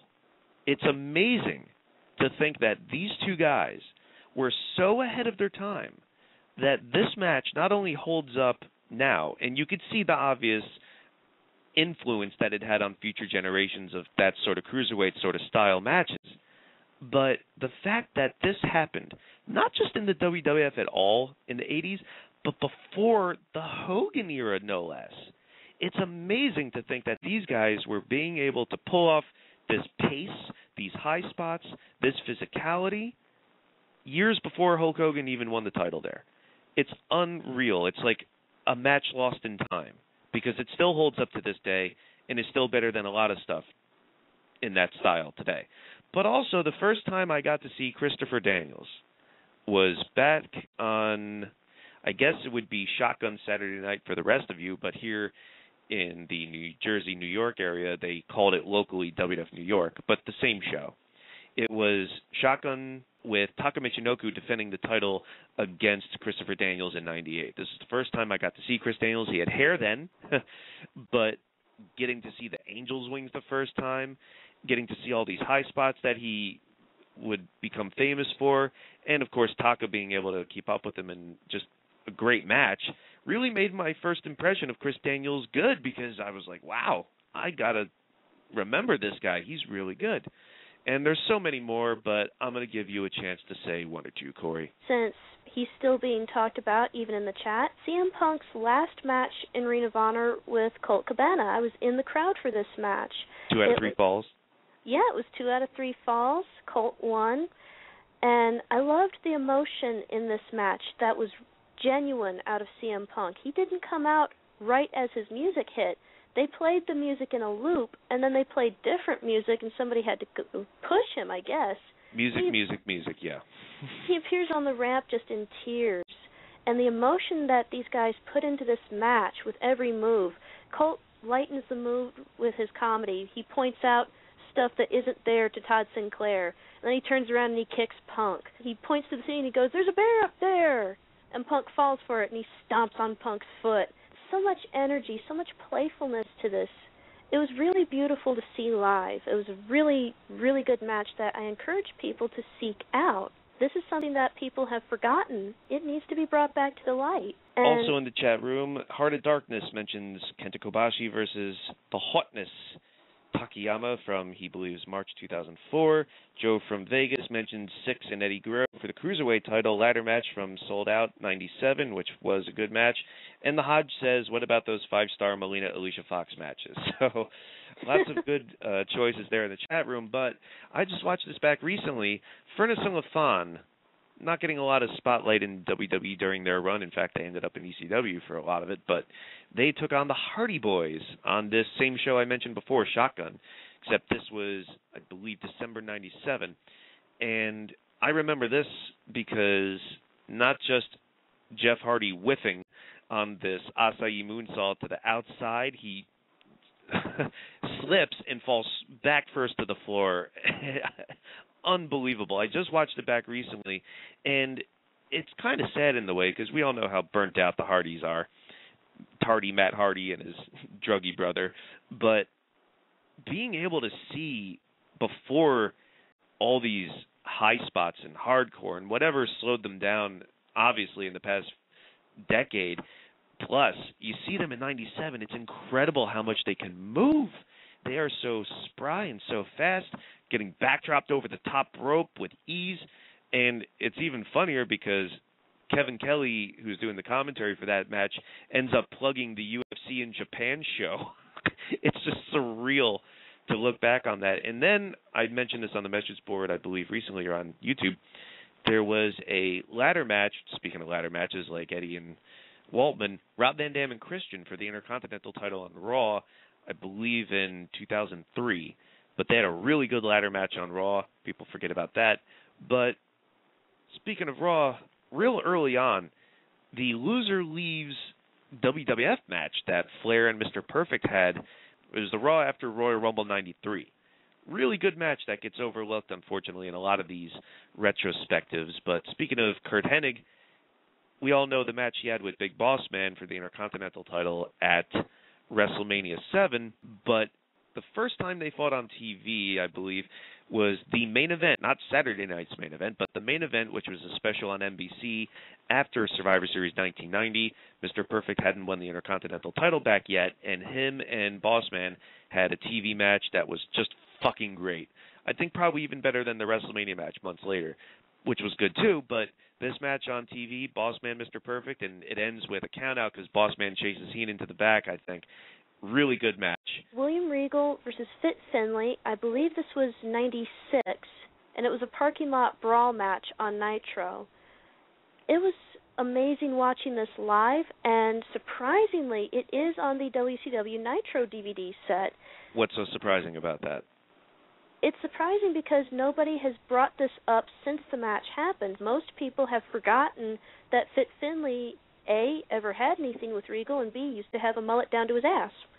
But this was I think the internet remembers that one, if nothing else. I don't think so. I've never heard You anybody... did? I do, but that's because I'm quirky and weird and have always loved Regal. And this was a really cool match. I loved how intense this fight got. I loved the pile driver onto one of the cars. I loved seeing how these two interacted. It seemed like they were both supermen. Nowadays, we see parking lot brawls on the internet with, like, when Cena went up against Eddie Guerrero. Or that was a good one, too, on SmackDown back in, 04? 03. 03, I think. And then there's a more recent match from TNA, Kurt Angle and Jeff Jarrett, and these matches are really good. But I noticed that with newer parking lot brawls, you see a lot of spots where a guy gets thrown into a car, and he falls on his face, and he goes, ow, and he's down for like 5 minutes before something happens. This is not one of those matches. Regal gets slammed into a car, bounces back, and continues fighting. Finlay gets slammed into a huge truck, and back then, this is when cars were made with real metal, not that cute plastic you're used to renting. Finlay gets slammed into a big old Ford truck, bounces back like this doesn't even bruise him. The intensity with which these guys fought was really awesome. I love everything about this match. Well, that is going to segue into a little bit of very best of Monday Nitro talk. Now, I want to give this DVD set proper due because WCW Monday Nitro, to me, was the best wrestling program ever produced. Obviously not in the last couple years of its run, but between, let's say, 96 and early 98, it was, to me, top and bottom, overall, the best wrestling show ever made. But two last forgotten gems before we make that segue completely, because they were from Nitro. People in the chat room are mentioning a lot of Juventud Guerrero matches, which is awesome. I like seeing love for the juice. But two matches from Spring Break Nitros, which were always fun shows to me. one they'll never show because Mysterio was without his mask, but he won a lottery in '99. Actually, he took El Dandy's number, but it was Mysterio and Flair for the world title in the main event of the Spring Breakout Monday Nitro, and it was really good. Of course, it ends with Flair taking a dive into the pool, as was tradition, more or less, but really good match. And also the next year, Flair was in a fun match against Sting and Vampiro, who were the brothers in paint at that point, before Vampiro turned on him, because, you know, in wrestling, if you're teaming with somebody, at some point you have to turn on them. But Flair was teaming with Luger against Sting and Vampiro, and it ended on the beach. It was really cool seeing, I think, Sting pile drive Luger into the ocean. It was just fun. WCW was just a lot of fun back then, but we're not going to have much time left in this show to dedicate to the entire set. So what I think we're going to do is spread this out a little bit and just dedicate some time, whatever time we have allotted left here, to the first disc of this set, the very best, quote-unquote, of WCW Monday Nitro. There's a lot left out. Immediately, I get the feeling, as I mentioned, Savage's run in WCW gets overlooked. The first thing that really sticks out, and I hate to make it a complaint, is that the program that really sparked a lot of interest in Nitro back then was Savage and Flair 2, essentially, an extension of their awesome feud in WWF. Part 2 saw Flair attack Angelo Poffo. I think that was on pay-per-view. Miss Elizabeth turned heel on Savage. That was a big deal. It was a great storyline of her using the divorce money for spending and Flair laughing along with the whole thing. I thought that was really awesome, and that's terribly missed on the first disc. But what you do see is the beginning days of Monday Nitro. They leave out a lot of the silly Dungeon of Doom crap and pretty much put the elite stuff. And right off the bat, the first Nitro really set the stage because they gave you a great variety show, like I was saying before.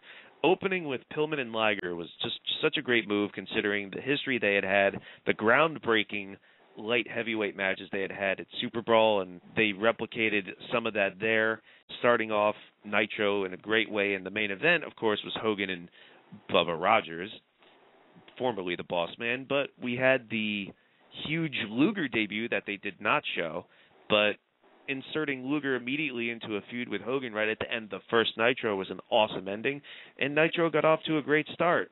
So, your thoughts, Corey, on the first disc? Well, there are some spots on the first disc that I am very glad made it in. The first match on the disc is Jushin Thunder Liger versus Flying Brian Pillman. This is an excellent match, and I'm very glad that it made it to the first disc. Some of the stuff that we see throughout the set is very NWO heavy, and it starts to lead into NWO about halfway through. Right. Of course, I have to mention that Regal and Finlay Parking Lot Brawl is on the disc. I was very surprised, very happy by that. There's another match that I'm glad is on there. It's Road Warriors versus Steen and Lex Luger. See, I'm not happy that's on there, because maybe it's because I'm comparing it to their great match in '92, where they were younger and more mobile. I think this match was merely put on there for the name value of Road Warriors. I didn't think it was that great a match, and something else could have been put on there instead. And a better example, I think, was the Eddie Guerrero-Flair match, because that's a perfect example of a star-making match, and Eddie didn't even win it. Eddie just, of course, coming over from a run in ECW, he didn't win the title, but they gave him plenty of time. Flair made him look like $1 million. It wasn't a clean loss either, so Guerrero still looked good. I think that was a great match to include on there, Corey. What did you think about Ric Flair and Arn Anderson versus Hogan and Savage? Well, for historical value, it's cool. I mean, the Mega Powers against the Horsemen is really what it is. It would have been better if it had happened like 5 years earlier, 6 years earlier. But I thought it was a fine tag match. Hogan no-selling the Spine Buster was pretty funny. But, yeah, I didn't think it was a bad choice. I was kind of surprised they didn't put the Luger thing right away as, like, the first thing. Like, they didn't really, right. That was the first thing I thought that was like, wow. They already skipped the probably most important part. Yeah. If you didn't watch it, you got to kind of follow the storyline throughout the entire DVD. And it's very hard when you're missing parts that are pretty important. Well, let me elaborate on that, because that's a theme throughout the entire set. I hate to be negative about it because it's such a great set for the most part, but if you weren't a WCW fan or know what happened, there's no context for a lot of this shit. Yeah, I mean, that was really the main issue I had with the DVD. In fact, that's one of the reasons why I already sold it on eBay. Yeah, well, that's one of the biggest issues I have with it is that someone who didn't watch Nitro all the time, but I knew about almost every event they talked about, but it would be nice to have a nice flow is really what I'm kind of looking at. So an explanation. Yeah, exactly. I thought it was great, the Eddie Guerrero-Ric Flair match. I never saw that match, so I thought that was great. I thought the Steven Regal, Finlay match was awesome. I think it was great to show the Scott Hall, Kevin Nash, that was pretty good. That's when they started really getting into, when 96 happened, that's when they started getting into not really the matches themselves, but actually what was going on beyond that. Right. Because a lot of times you only saw clips and pieces of it. Now you got the whole thing this time. So, which was really good. I thought the Sting Luger versus Scott Hall and Kevin Nash match was actually really good, too. That was a good match, too. I thought that was really great. And then Sting's explanation of everything, that was great. I never saw that. Segment he had was really good. I did notice that from match 7 onwards on the disc, right until the final match. Well, what was match 7 for people who don't have it? Steve Dahl versus, I didn't catch his name. From match 7 onwards, they show a lot of matches that didn't have finishes. They had the NWO come in, the Four Horsemen come in, other people getting involved with these matches. And I thought that was a little bit odd. I figured that if this was Best of Nitro, that they would want to fit in more complete matches. I'm not saying cut these segments out entirely, but throw in a few more matches that ended with a bell ringing and somebody's hand being raised, as opposed to Scott Hall being drunk. Well, see, the thing about a lot of these Nitro matches were they really weren't that long. For instance, if you take any random Ultimo Dragon match, Ultimo Dragon is not on this disc at all, and look at the length they actually gave most of these guys, it's really not that long. But they gave you such great action in those few minutes, you forgot how short it was. So they probably could have fit a lot more on there. And we're running out of time, but one real quick note on the NWO stuff. The NWO stuff, they even left out a couple things, but I think even the stuff that you see, the brilliance still shines through, and they obviously knew where they were going. They had a plan, and they executed it so wonderfully and so realistic. Again, that's the theme of this show, between the Punk promo and the NWO stuff. Sowing that thread of reality, making it seem real. If it's real to you, you feel it, you're sold on it, and it makes for great television. And one thing we try and do here is keep it real talk on a fake sport. So hope you enjoyed this edition of Wrestling Roundtable Radio, our 30th edition. So we'll be back soon. We'll keep you updated on WrestlingRoundtable.com. Next time we're back, it's back on to MMA. We'll talk about UFC on Versus 4 and Nate Marquardt being fired from UFC a day before main eventing a show. UFC 132 with the first bantamweight title match in UFC history. Dominic Cruz defending against Uriah Faber this Saturday. We'll see what happens. So for the panel of Orlando O'Neill, Brett Midge Simonello, Coriander Ake in Chicago, Will Brooks, Will Vafides, Rodney LeConte, and to all the callers, thank you very much. Please, wherever you're listening, whether it's Blog Talk Radio, Go Fight Live, WrestlingRoundtable.com, share, rate, comment, and subscribe. Get your Wrestling Roundtable t-shirt at the shop. Check out all the content for you at WrestlingRoundtable.com, columns, bios, news, recaps, everything. And sign up for the message board where the talk continues. Thank you for calling, thank you for listening, and stay tuned for more on WrestlingRoundtable.com.